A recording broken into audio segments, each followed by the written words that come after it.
Fierce skirmishes are still taking place in Mariupol. The last surviving Ukrainian forces were pushed into the local industrial zone. Pockets of resistance remain in some residential areas of the city. Some groups of Ukrainian nationalists are trying to hold high-rise buildings, in the basements of which civilians are being held. Several incoming Ukrainian Mi-8 helicopters were shot down by the Russian air defense forces. The head of Chechnya, Ramzan Kadyrov, made a video message on his Telegram channel towards the Ukrainian militants that took positions in the Azovstal factory in Mariupol. He gave them 1 day to lay down their weapons and surrender.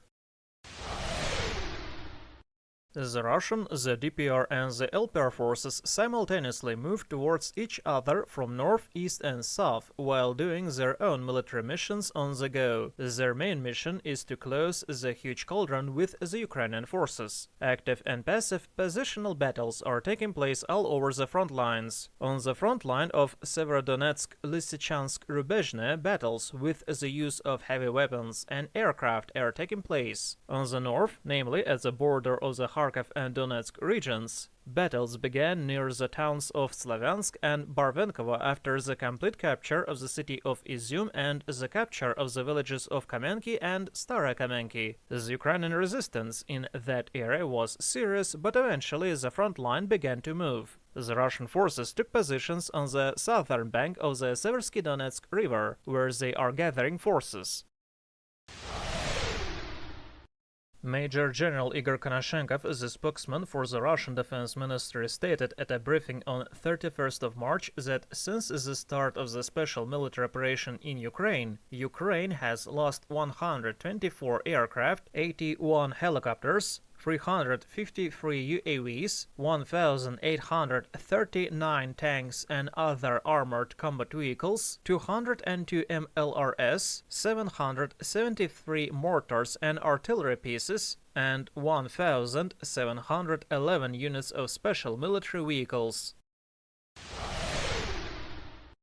The DPR Commissioner for the Human Rights Daria Morozova reported on the casualties of the DPR during the special military operation in Ukraine. 186 DPR's security and military servicemen and 82 civilians were killed from 25th to 31st of March. 758 DPR servicemen and 360 DPR civilians were wounded. Since the start of 2022, 780 DPR servicemen died, 3,609 were wounded, 192 civilians died, 843 were wounded.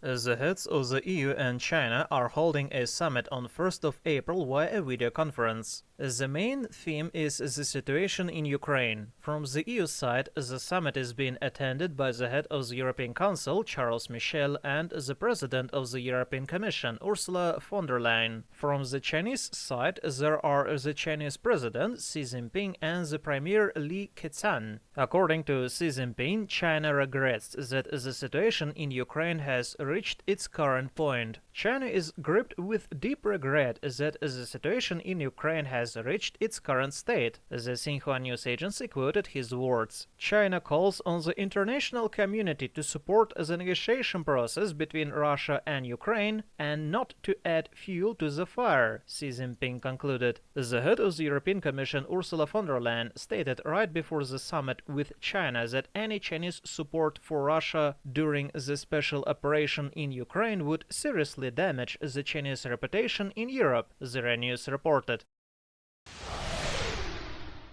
The governor of the Belgorod region, Vyacheslav Gladkov, reported on his Telegram channel that the firefighters contained the fire at the oil depot in Belgorod. Several explosions were previously reported, one of which damaged a power line. No one was injured as a result of the fires. Currently, the power line in Nikolskaya has already been restored. The damaged residential building in Yasny Zori will be restored as soon as possible. The governor gave an instruction to the head of the village council. The airstrike was carried out by Ukraine, that is reported. Konstantin Rostov, especially for the Anna News.